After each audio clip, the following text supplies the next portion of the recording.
welcome back. I am in the English countryside, which is so exciting. I'm here on my month-long solo traveling trip around the UK. I'm sort of on this artistic coming-of-age journey, if you will. I'm here writing my book. I am doing lots of film photography. I'm making these travel vlog videos for YouTube. So I'm definitely on a mission, and I wanted to take you guys along with me. I was in Manchester for the first night, which was lovely and vibrant, but I much prefer the countryside. Now I'm in the Peak District here in England. I'm staying in a teeny tiny little village called Boslow, and it is just adorable. I'll show you guys around that village later on. I'm in Bakewell right now, which is the neighboring village. I actually walked here from Boslow through the hills of the countryside whilst listening to the Pride and Prejudice soundtrack and the Lord of the Rings soundtrack as well. It was a beautiful journey to get here. Behind me here is Chatsworth House. This is where the Duke and Duchess live, but most excitingly, this is where a lot of the scenes in Pride and Prejudice were filmed. So consider this my postcard from Pemberley. I came here yesterday actually for the first time, and I was just walking around and I was trying to be very mindful and present, so I wasn't really taking any pictures or videos until today. And I don't know if I'll be able to capture the magic of this place, but I will do my best. It's just so beautiful. Like, obviously this is beautiful. Across from me, I'm looking at a huge herd of sheep through the rolling hills of the countryside, and I've never seen anything this beautiful before in my life, honestly. So I'm pretty much on cloud nine right now. Maybe I'll meet my Mr. Darcy here, or my Benedict Bridgerton. I think that's what I would prefer. Actually, probably not. I was, however, walking through here yesterday and I had a big trench coat on and I was wearing pants because it was a little bit chillier, and I was walking through and it was windy and I had this trench coat on and it was like blowing in the back of me, and I was like, you know what? I am Mr. Darcy. I don't need a Mr. Darcy. I literally am him. So be your own Mr. Darcy. But today I'm going to do a tour of the inside of Chatsworth House as well as the gardens. So I want to take you guys along with me, and I'll just kind of be vlogging throughout the next few days here in the countryside. So I hope you enjoy.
So I am back where I'm staying now. Today was so lovely and so magical. Chatsworth House was beautiful. I've never seen anything so beautiful in my entire life, honestly. The inside, the outside, everything combined together. There was a lot of beautiful art inside of the house that I really loved looking at. There was two art exhibits on the inside. One of them was a fashion exhibit, which was really cool. It was about Duchess Deborah, and it was kind of like an ode to her style, and the fashion designer kind of showed like some of the processes of how he made her garments. I love seeing the way things are made, like the little artistic process people have with their work. There was one room in the house that particularly stood out to me, which was the dining room, but it was the dining room where they have all of their formal dinners, and they had it all set up and it looked really beautiful, and there was a plaque on there that said that Queen Victoria had her first formal adult dinner there when she was 13, and then 7 years later she became queen. Like, when I read that, I just like closed my eyes and I could like really picture it. I could picture it so well, of them all just sitting there by the candlelight. She's 13 years old and she's having her first adult dinner. Like, I could just like see it so clearly. Like, my imagination was just like, it was there, it was in it. I think what's so beautiful about the house is just like the juxtaposition of like the grand architecture with just like the countryside and the hills and the sheep and the river. I did go to the gift shop after, you guys, and I have been telling myself on this trip to not spend too much money at gift shops, but since this was the place that I was like kind of most excited to visit, I thought I might as well. I got this little ornament. It's just like a heart with Chatsworth House on it. And my mom always says that when you're traveling, you should always buy ornaments for your Christmas tree. At least one. So I got my one ornament, so my mom will be proud of me and will hang it up at Christmas. The other thing I got is this candle, which is called Wild Fig. I know when I get home, I'm going to be missing these smells of the countryside, so I'm really glad I got this. And I also bought it in honor of seeing my very first fig tree yesterday. I bought 5 different postcards. One of the things I've been doing on this trip is writing postcards to people back home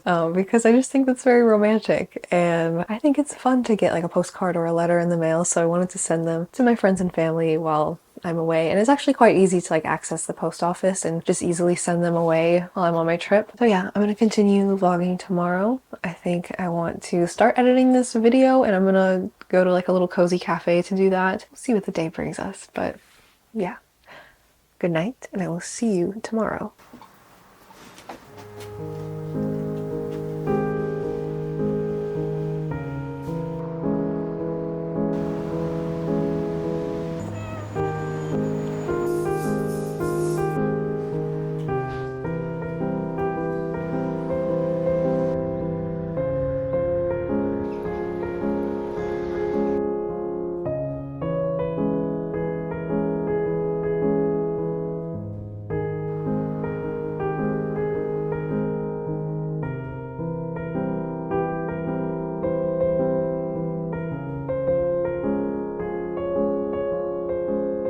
So I am walking through the village of Boslow. Feels like I'm in a movie. There's like a bunch of adorable cottages everywhere I look, and every single one of these cottages have beautiful gardens on the outside, and in their backyards I can kind of see them a little bit. So I'm going out to dinner right now. I want to treat myself a little bit because I have been pretty much living off of homemade sandwiches and popcorn and bananas the past few days to save money. So I'm gonna go out to dinner at this cute little pub, and then there's actually a graveyard right next to the pub, so I think I'm gonna go in there and walk around a little bit after.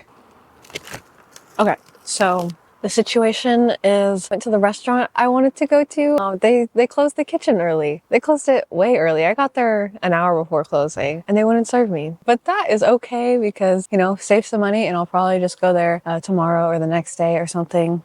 Instead, I went to the grocery store, the co-op they call it, and I got some donuts and a frozen pizza to put in the oven. And I'm still gonna go walk around that graveyard after I eat this pizza, so. And this donut is really, really good. Does this not look like the yummiest donut ever? I don't know why, I just saw the donuts and like they were really calling to me. I want you to know that behind this camera is a bunch of sheep because there's just sheep everywhere, which is amazing. But here's the sheep. Are those sheep or goat, actually? Actually, I don't know. Those are sheep, right? They're sheep. They're giving sheep. I just kind of love them.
It is day 7 of my travels. Today I'm visiting Haddon Hall, which is a beautiful Gothic manor. I've walked through a little bit. It feels very ancient, very magical. It's almost 1,000 years old, which is insane. I can't believe there are things still standing that are 1,000 years old. And of course it's had different renovations, and you can kind of see that in the different architecture styles that you see throughout the house. So it's really interesting. Also, a few of my favorite movies were filmed here, and actually every single Jane Eyre adaptation has been filmed here at parts, which is amazing because it's one of my favorite books, one of my favorite movies. The Princess Bride was filmed here. Apparently there was bits of Pride and Prejudice that were filmed here. The new Game of Thrones was filmed here as well, which I haven't seen. I'm not really a Game of Thrones girly, surprisingly, but actually that's not surprising. I'm quite sensitive, so that's why. But yeah, I'm going to show you guys around the house. It's amazing and gothic and dark and rich in ancient history. So let's check it out.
There's the castle in the background. Not the castle, the manor. It feels like a castle. I guess you could kind of call it a castle. I don't really know what defines a huge, massive, grand manor to a castle, but it was giving castle. It had castle energy. My favorite part was the gardens. Like this garden, the flowers in the garden, like each flower was so unique. Seeing flowers I had never seen before, and I wish I had my language of flowers book so that I could identify each one of them and figure out what each of them poetically means to me, because that's how my brain works. The difference between that and Chatsworth House is the same difference I feel when I read a Jane Austen novel to a Bronte novel, if that makes sense. Like this was a lot more dark, it was a lot more gothic, complex in the architecture. I'm not really comparing them, like which one was better, but that's just kind of the feeling that I get when walking through there. It's so beautiful out here. Oh my gosh. I know it's like literally just grass. It's literally just like a hilly field of grass, but like to me this is magical. I don't know. Maybe I'm just romanticizing it because I'm traveling and it's kind of what you do when you're traveling. But anyways, I'm going to go hop on a bus and I think I'm going to try to find some fish and chips and try my first ever fish and chips. So wish me luck.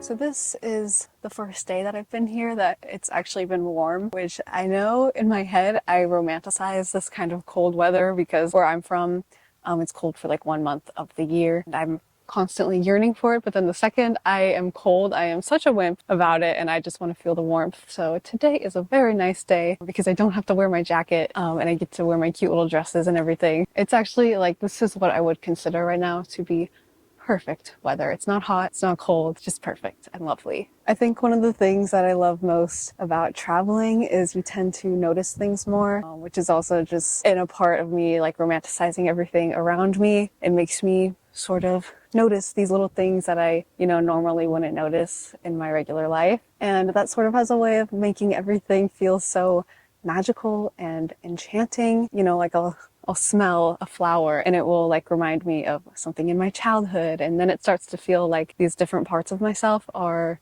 talking to each other and having little conversations in my head, if that makes sense, which has a way of making me feel very at peace with myself and very at home with myself as well, which is important, especially as I am away from home, to, find moments where I feel comfortable. And there's sort of like this divine symmetry in it all that is so magical.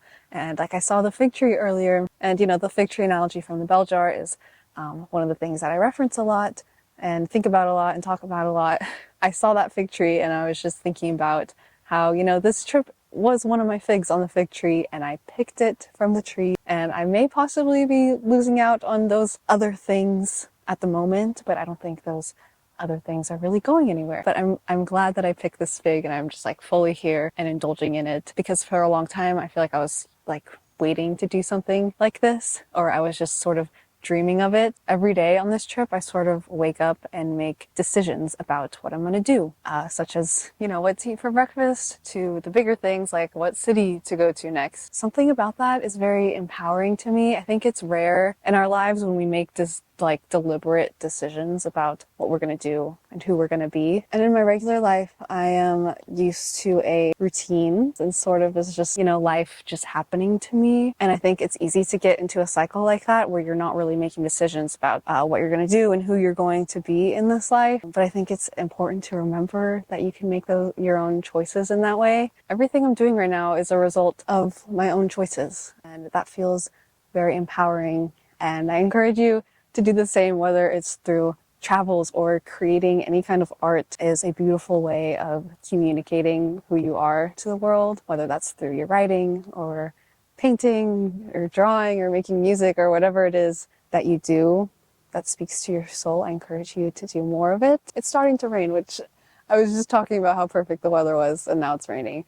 But I actually quite love the rain, so that's fine. I do have a Patreon and I'm posting bonus videos about my travels over there, so if you're interested in seeing that, I have my 2-day vlog from Manchester up on there. But other than that, I will continue to make travel videos about my experience solo traveling around the UK. I still have 3 weeks left of this trip. I'm excited to show you where I go next. My Instagram is Romney Ellen if you want to see my more day-to-day kind of stuff. Other than that, I hope you will subscribe and follow along on my journey. I will see you in my next one.